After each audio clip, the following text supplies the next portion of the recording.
que me refresquen cuál fue el último tema que vimos en la clase anterior.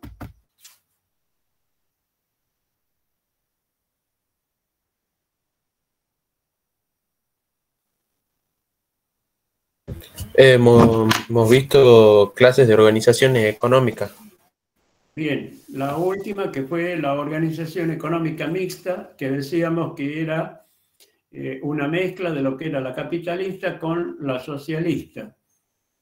En algunas predomina más el capitalismo que el socialismo y en otras organizaciones económicas a la inversa. Bien, ahora lo que vamos a ver es el otro enfoque que teníamos cuando hablábamos de economía, que había dos enfoques. Uno era el tradicional y el otro era el llamado de la nueva economía. ¿Qué es lo que ocurre con este enfoque?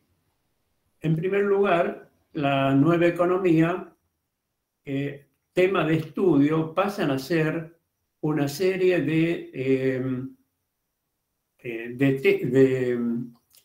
ítems, de motivos de estudio,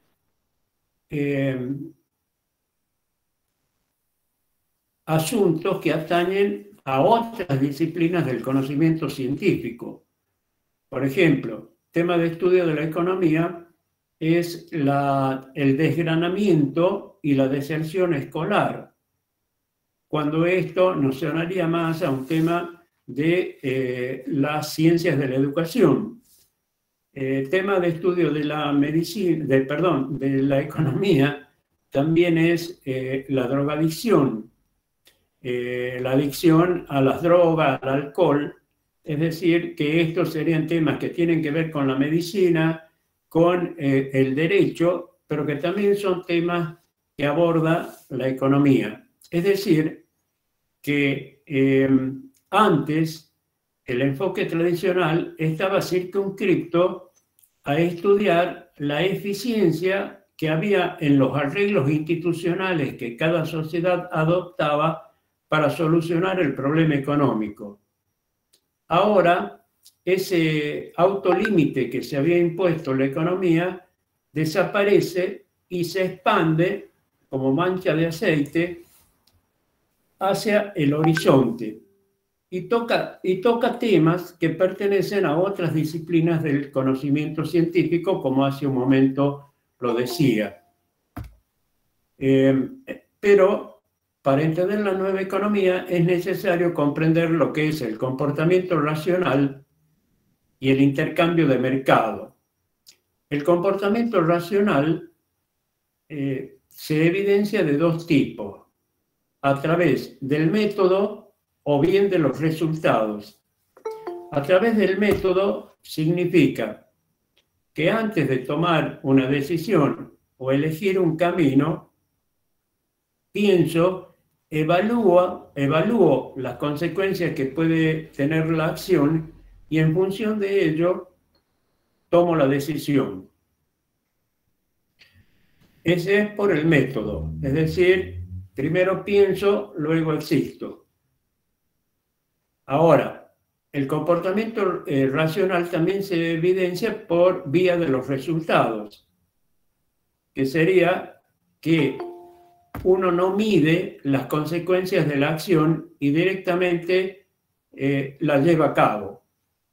Esto sería un poco maquiavélico. Interesa el fin, no los medios. Me interesa aprobar economía, pero de algún modo. Entonces, me confecciono un machete y copio. Bien, si me sorprenden, bueno, no evalué las consecuencias de la acción, me interesaba nada más que los resultados. Estas dos formas de actuar evidencian lo que es el comportamiento racional de los individuos. Psicólogos laborales estudiaron en Estados Unidos el comportamiento racional y tomaron dos lugares diferentes. El primer lugar que eligieron era un hospicio en donde estaban recluidos personas que eran esquizofrénicos y que para la sociedad eran seres no racionales.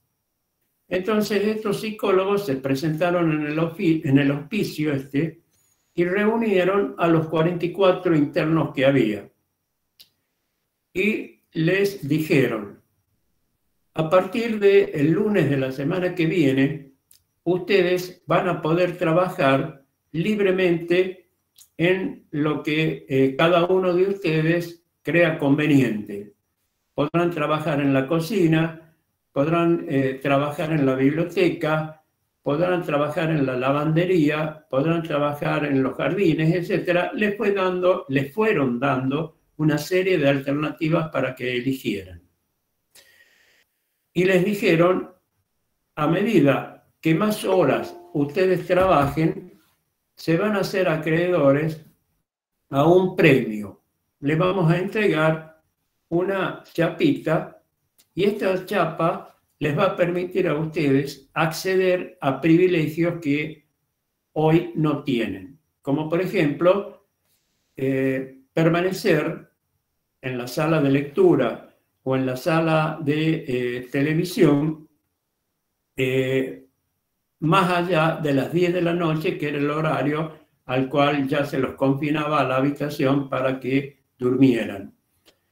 O van a poder, durante el día, caminar libremente por los jardines del hospicio, y así le fueron proponiendo privilegios que actualmente ellos no tenían. Pero para lograr esos privilegios tenían que trabajar determinadas horas. En el lenguaje de la psicología, ellos aplicaron un sistema que se denomina de reforzamiento contingente, que para la administración o para la economía se denomina un sistema de incentivos. Es decir, los incentivaban a trabajar. Cuantas más horas trabajen, recibían más chapitas de premio, y eso les permitía acceder a privilegios que antes no gozaban. ¿Qué observaron los psicólogos en estos supuestos seres racionales?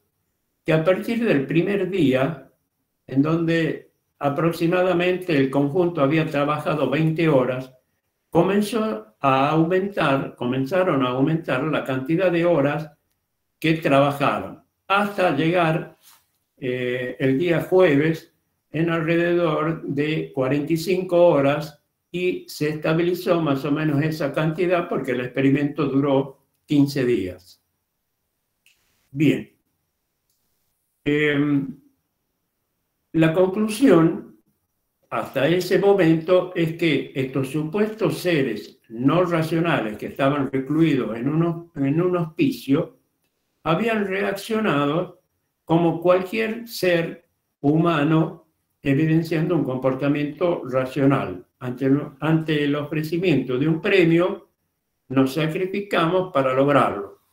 Entonces, lo que hicieron después es apersonarse al College de Harvard en economía, y allí les propusieron a los alumnos, que eran alrededor de 24 alumnos en economía, que a partir de la próxima semana, también del lunes de la próxima semana, iban a tener 3 prácticos evaluativos, 3 evaluativos, el lunes, el miércoles y el viernes, que se iban a repetir también en la semana siguiente. Y se les propuso, es decir, que se aplicó un sistema de reforzamiento contingente o de incentivo, que aquellos que aprobaran con 10 puntos se harían acreedores a una recompensa consistente en $500. Los que aprobaran con 9 iban a recibir $200, los que aprobaran con 8, $100, y los demás ningún premio. ¿Qué observaron?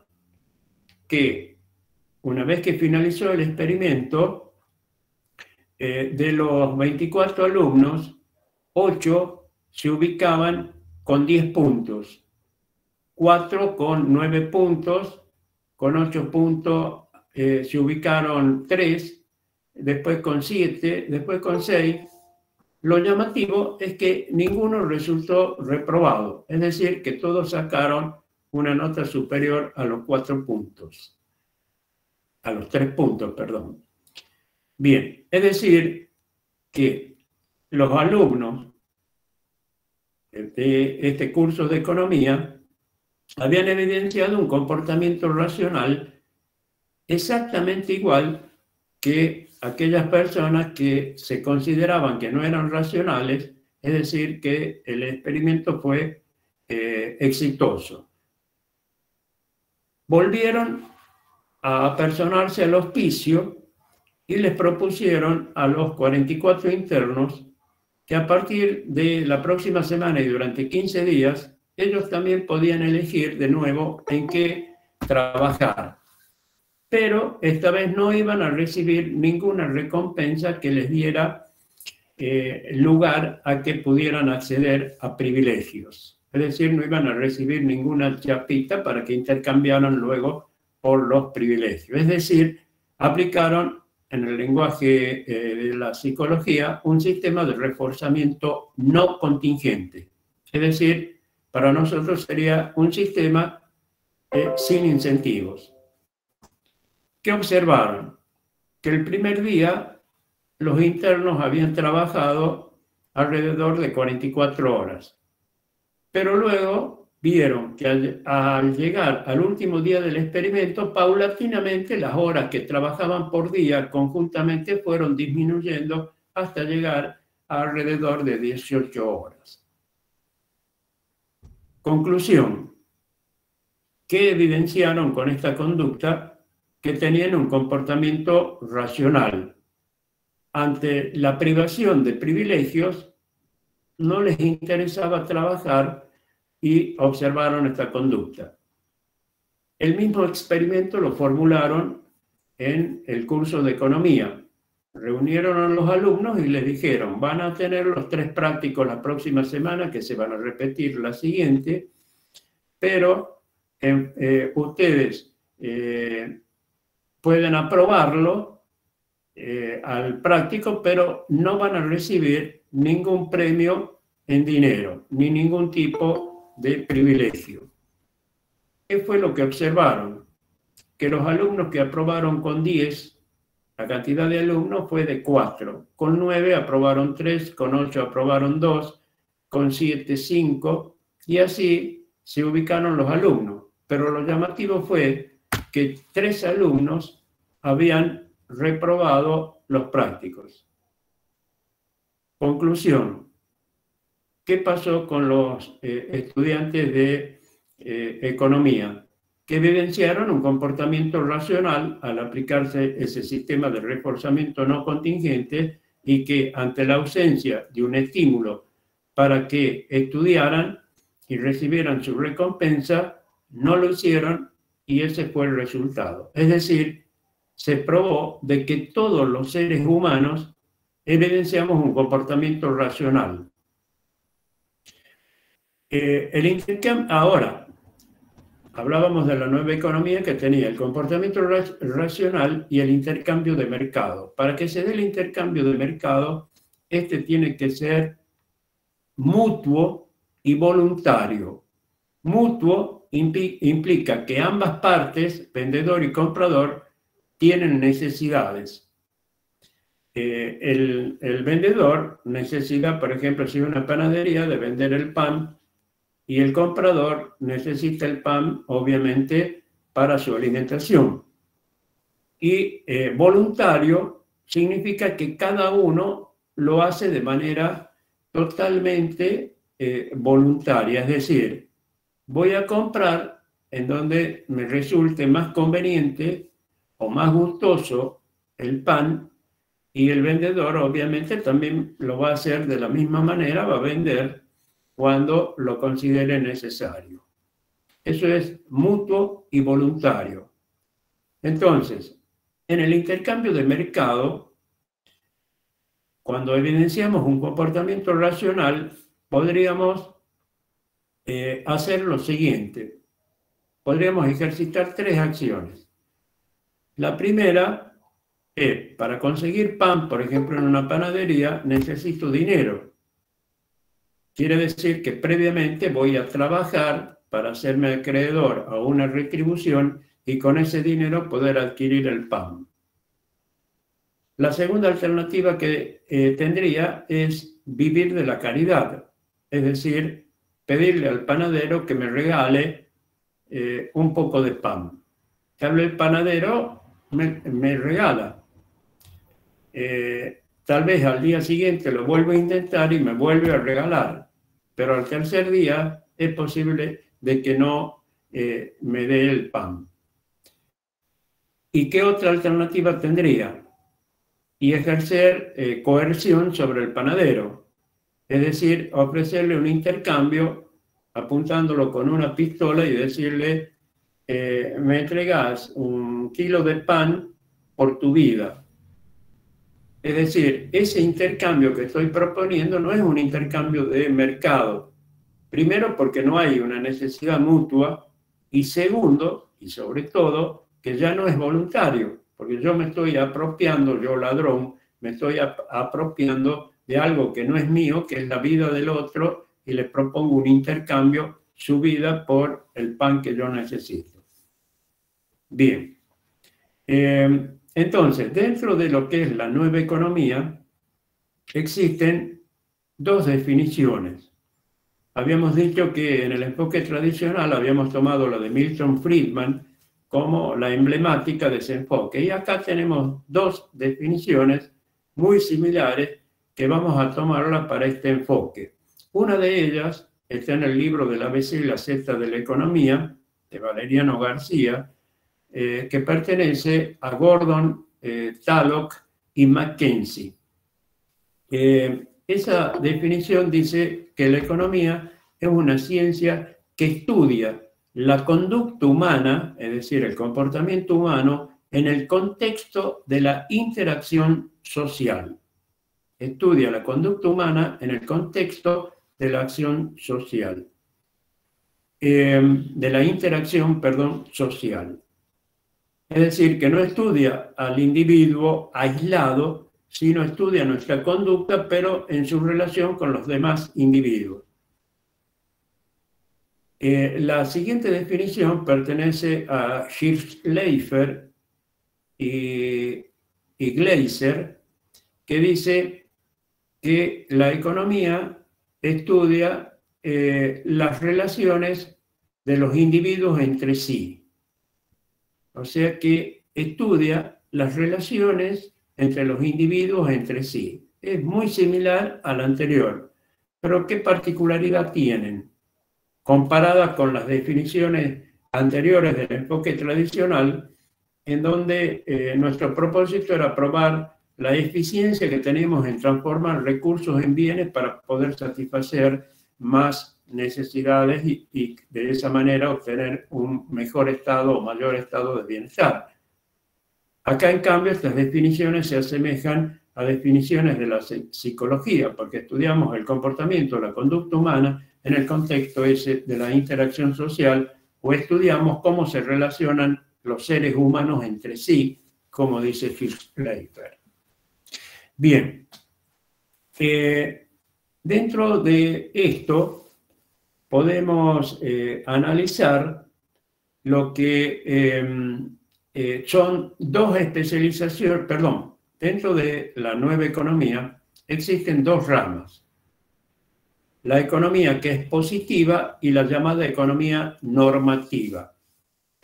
La economía positiva es descriptiva, en cambio la normativa es prescriptiva. Prescriptiva quiere decir determinativa. Vamos a la economía positiva, que hemos dicho es simplemente descriptiva. Al ser descriptiva nos dice cómo es el mundo.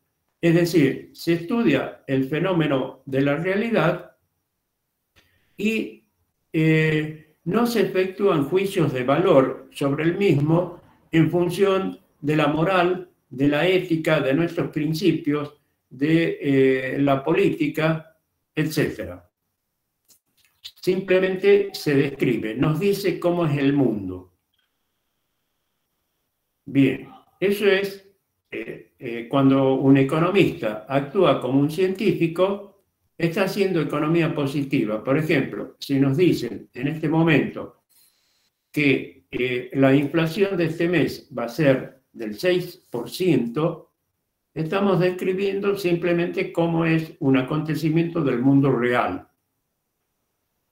Bien, eso es el economista como científico. Vamos ahora a la economía normativa, que hemos dicho es prescriptiva determinativa. Esto significa que con lo estudiado o analizado por la economía positiva, acá se formulan juicios de valor en función de la ética, las buenas costumbres, la política, los principios religiosos, y se juzga. Entonces, se dice, un juicio de valor es decir, ¿es correcto o incorrecto? ¿Es bueno o malo? Y en función de ese juzgamiento que hacemos, dictamos normas. Por eso se llama normativa. Esas normas lo que intentan es reglamentar, normatizar los comportamientos humanos que se consideran anómalos. Se recuerdan en la época que era gobernador de Tucumán, José Jorge Alperovich, ocurrió lo de el crimen de o desaparición y crimen de Paulina Levos, en donde se puso en tela de juicio de la sociedad el alcoholismo o el alcohol en exceso que consumían los adolescentes. Entonces, se formuló un juicio de valor, obviamente a través de los asesores o del gobernador, y lo que se aplicó fue una ley seca, y además se dispuso que en los boliches el horario de cierre fuera a las 4 de la mañana, y no como era antes 6, 7 de la mañana. Y esa ley seca era de que se podía vender alcohol, expender alcohol hasta una determinada hora, creo que era las 10, 11 de la noche, y a partir de allí ni a menores ni a mayores, a nadie, absolutamente a nadie, se podía vender. Esto es economía normativa, es decir, que se trata de normalizar, normatizar conductas humanas. Eso es lo que estudia la economía normativa. Entonces, el economista, cuando actúa como científico, lo que hace es describir el mundo y no efectúa juicios de valor y hace economía positiva. En economía normativa es cuando se le pide al economista que, debido a que las mujeres en iguales puestos de trabajo ganan menos que los hombres, que diseñe o que elabore una solución al problema. Por ejemplo, el economista podría decir de que para evitar eso se podría dar un incentivo a las empresas que paguen por igual puesto de trabajo a las mujeres que los hombres, un incentivo, por ejemplo, que en vez de tributar un determinado impuesto, se los exime o se les exime el 50% de la alícuota fijada para ese tributo. Bien, cuando el economista formula esta política, lo que está haciendo es actuar desde el punto de vista de la economía normativa. Bien, salimos entonces y entramos a dos ramas o especializaciones que tiene ya la economía. Por un lado está la microeconomía y por otro lado la macroeconomía. La microeconomía estudia de qué manera los hogares y las empresas se relacionan o interactúan estudia la manera en que los hogares y las empresas se relacionan cuando interactúan en los mercados de bienes y de servicios productivos. Acá quería preguntarles si nosotros hemos visto el modelo de una economía de empresa. ¿Lo hemos visto el modelo? donde estaban los hogares y las empresas.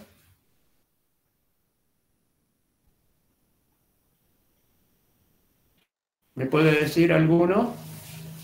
No, bien. No, profesor. Perfecto. Entonces, ahí voy a hacer un paréntesis para volver después sobre la microeconomía, porque tiene que ver mucho con el modelo este, y lo vamos a ver entonces al modelo de una economía de empresa.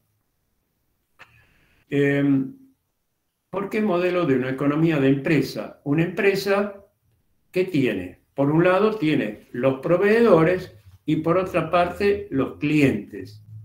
Entonces, quiere decir que en este modelo vamos a ver justamente cómo los agentes económicos, que son los hogares y las empresas también, actúan simultáneamente como clientes y como proveedores. Entonces, este modelo de economía de empresa es el que les presento acá. Entonces, los rectángulos son, por un lado, los hogares y por otro lado, las empresas. Los hogares los tengo para este lado, ustedes lo van a ver al revés, y las empresas acá. Estos óvalos o elipses son dos mercados. Un mercado, el superior, este que está acá, es el mercado de bienes y servicios. El mercado de bienes y servicios, hagamos de cuenta que es un megamercado en donde comercializamos automóviles, comercializamos kilos de arroz, litros de aceite, litros de gaseosa, etcétera, etcétera, donde habitualmente hacemos nuestras compras. Y luego tenemos este otro mercado, el mercado inferior, que es el mercado de servicios productivos.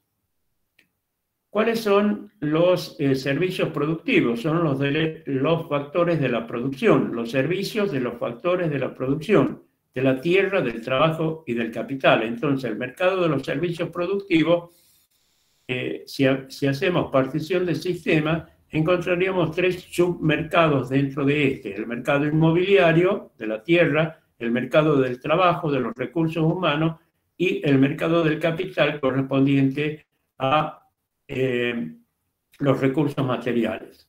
Bien, los hogares, ¿qué son? Llamados economías domésticas. ¿Qué hacen los hogares? Los hogares compran y consumen bienes y servicios. Entonces, los hogares van a comprar bienes y servicios a las empresas. Las empresas, ¿qué van a hacer? Producen y venden bienes y servicios.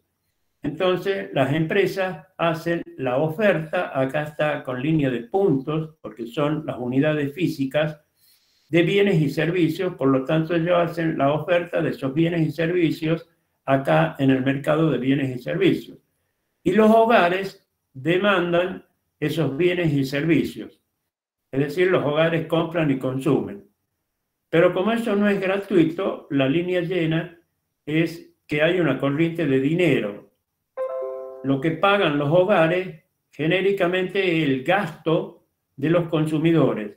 Para las empresas, eso configuran los ingresos que tienen las empresas por las ventas que efectúan. Bien, esa es la primera parte superior del gráfico. Ahora, o del modelo.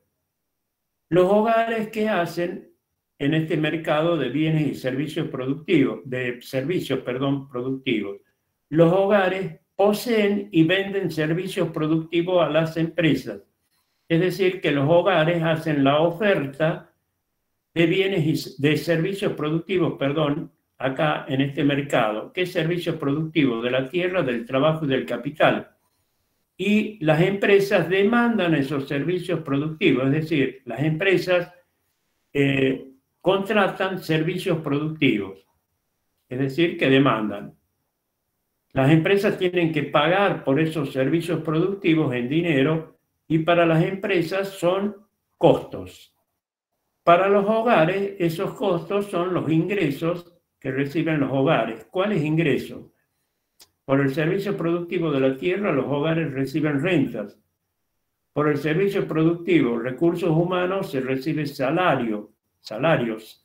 Y por el servicio productivo de los recursos materiales, los ingresos corresponden a los beneficios. Es decir, rentas, salarios, beneficios son los ingresos de los hogares que para las empresas son costos. Este modelo de una economía de empresa tiene una particularidad que sirve para el cálculo de lo que es el Producto Bruto Interno. ¿Qué es el Producto Bruto Interno? Ya que estamos acá, lo vamos a definir. El Producto Bruto Interno es el valor expresado a precios de mercado de los bienes y servicios finales producidos por la economía de un país durante un determinado periodo de tiempo, que generalmente es un año. Bien.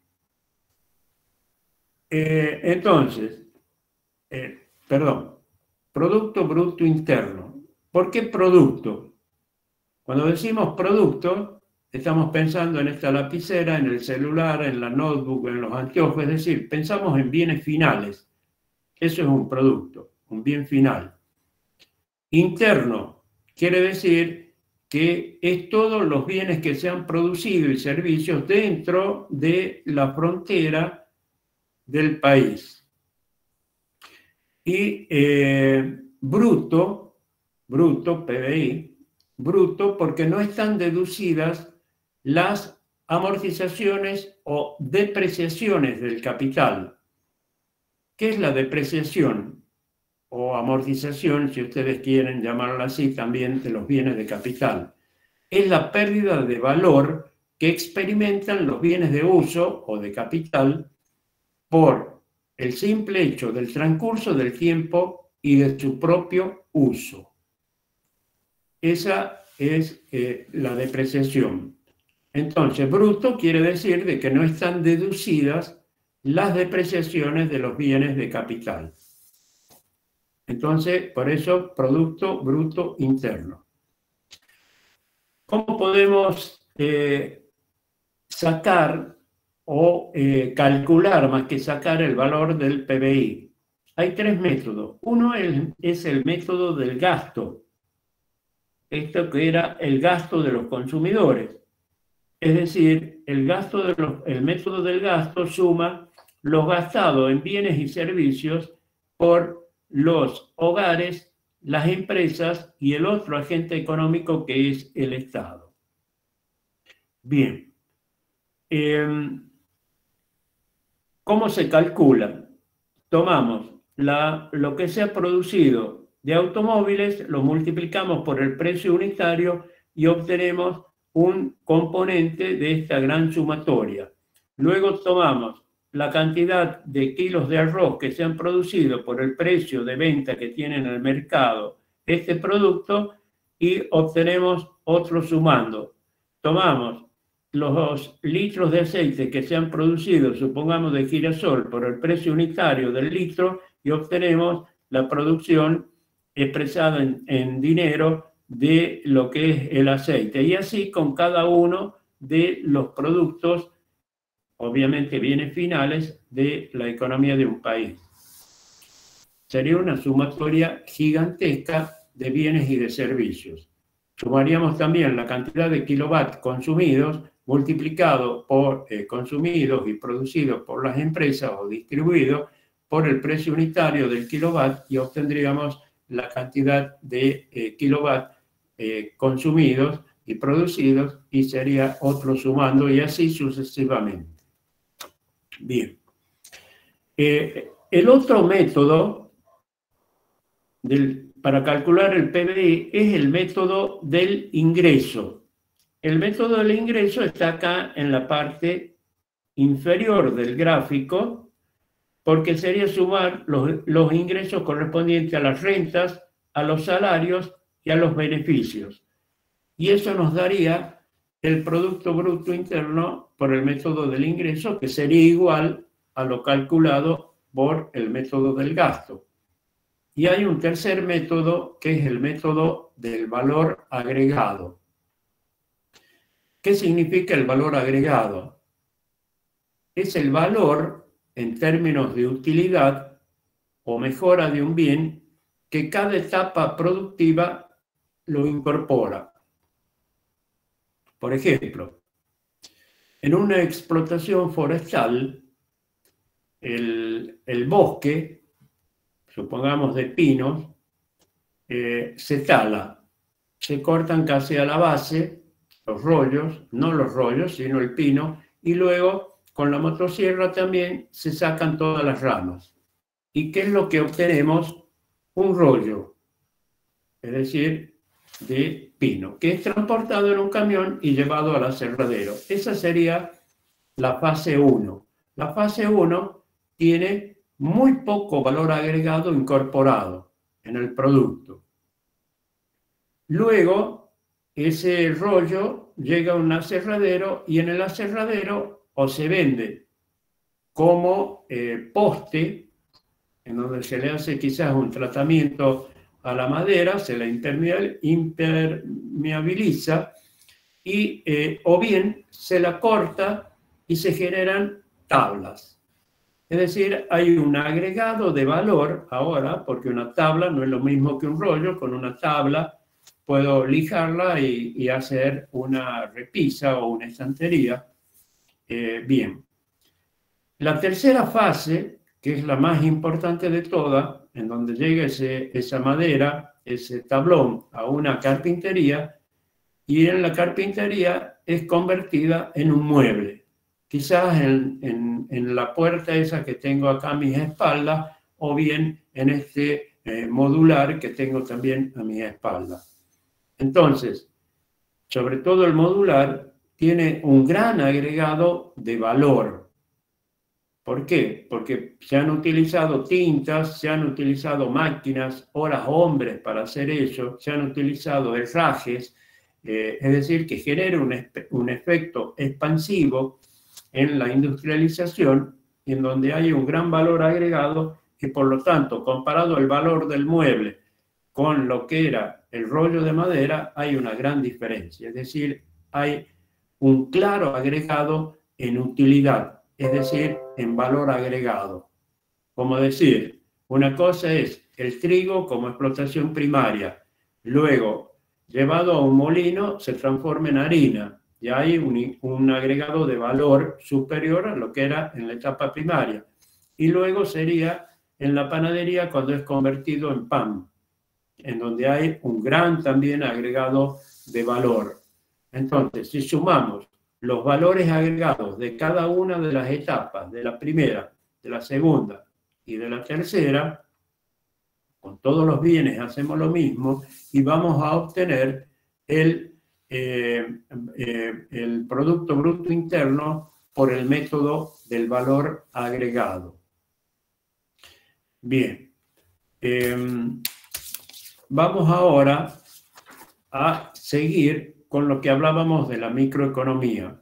Decíamos que la microeconomía estudia de qué manera toman decisiones los hogares cuando intervienen o interactúan en los mercados, los hogares, cómo interactúan o intervienen en los mercados de bienes y de servicios productivos. Y lo mismo, cómo toman decisiones las empresas cuando interactúan en esos dos mercados. Eso estudia la microeconomía. El objeto de estudio de la microeconomía son las unidades económicas: el consumidor, el hogar, una empresa, un producto, un bien, etc. La macroeconomía, en cambio, estudia los problemas que afectan al conjunto de la economía. Inmediatamente me viene a la cabeza, a mi pensamiento, la figura de Martín Guzmán, el ministro actual de Economía del país. Entonces, él trata de resolver esos problemas macroeconómicos que afectan al conjunto de la economía del país, como por ejemplo la inflación, el desempleo, el crecimiento económico, la producción, etc. Es decir, que el objeto de estudio de la macroeconomía ya no son las unidades económicas, sino los agregados económicos. El PBI, como decíamos hace un momento, el Producto Bruto Interno, que es también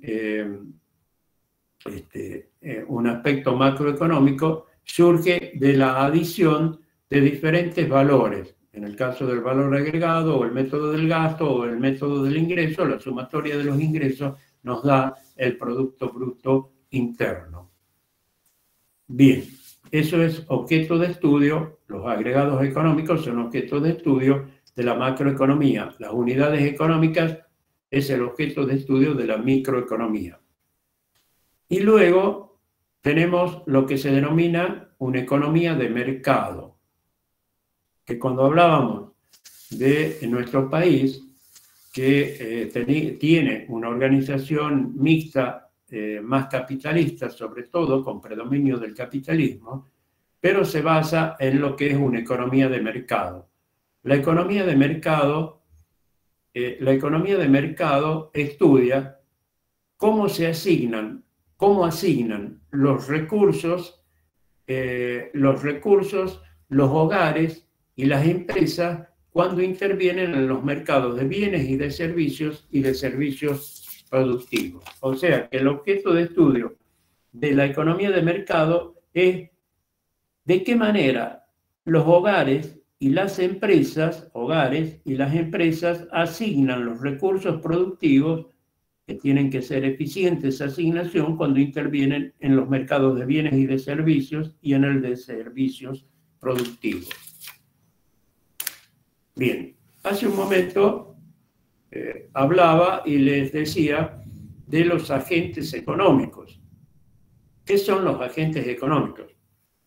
Son los que intervienen en toda economía. ¿Y cuáles son esos agentes económicos? Hemos dicho, eran, en primer lugar, los hogares o economías domésticas, bien llamados economías domésticas. En segundo lugar están las empresas. ¿Qué son las empresas? Una empresa es una unidad básica de producción. Y la empresa es la encargada de combinar recursos productivos como recursos naturales, humanos, materiales, tecnológicos, para producir bienes con el objeto de venderlos en el mercado, pero bajo un propósito de obtener una ganancia. Y más que ese propósito es de maximizar ese beneficio. Ahí entra el principio de la maximización. Y el tercer agente económico es el Estado. El Estado interviene de dos maneras en la economía. Uno es en el rol directivo o directriz, en donde el Estado es el encargado de establecer el marco jurídico institucional en donde se van a llevar a cabo las actividades económicas. Es decir, es el encargado de regular el funcionamiento de las actividades económicas, estableciendo obviamente ese marco jurídico económico. El Estado, entonces, el Estado acá estaría compuesto por las administraciones nacionales, que sería el Poder Ejecutivo, el Poder Legislativo y el Poder Judicial, con todo lo que implica el Poder Ejecutivo con las organizaciones centralizadas y descentralizadas que existen, y también estarían las tres administraciones. La administración nacional, la que hablábamos, luego las administraciones provinciales, recordemos que las provincias son autónomas, y luego estarían las administraciones municipales con todos sus órganos de gobierno. Bien, eso es el rol directivo o directriz que tiene el Estado. Y luego está el rol productor.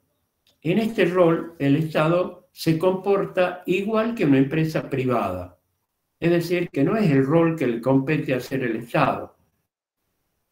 Por ejemplo, en este caso, el Estado, en nuestro caso, Argentina, el Estado es dueño de unas aerolíneas, como Aerolíneas Argentinas, o es dueño de la explotación de los yacimientos y tenemos de petróleo, por ejemplo, y tenemos YPF.